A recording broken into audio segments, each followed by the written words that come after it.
प्रणाम भोजपुरी, जहां आप सब देख रहे बानी भोजपुरी फैंस क्लब। चलिए आज हम ऐसा खबर बतावे जा रहा हूँ जो समय के बड़ा ही इंतजार रहे, कमेंट आवत रहे कि भैया पूरा पैसा बताई। ओकरा पहले हमारा चैनल के सब्सक्राइब कर ली। जी हाँ, भोजपुरी के सबसे बड़ एक्शन मूवी सत्या के कलेक्शन के रिपोर्ट आ गई बा। जी बता दी कि सत्या 10 फरवरी, जी हाँ भैया 10 फरवरी गुजरात महाराष्ट्र में रिलीज हुई और 13 फरवरी के बिहार में।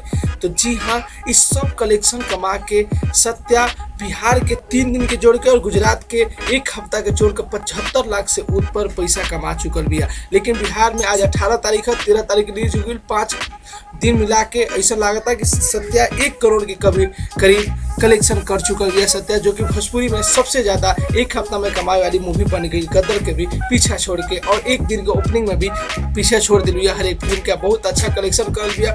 भोजपुरी पवन सिंह के चाहे वाला फैन उत्सुक बारे, अभी भी फिल्म देख रहा बारे। अभी कितना कलेक्शन होगी तो दर्शक के ऊपर डिपेंड बा कि फिल्म कितना दिन हॉल में चल रहा बिया।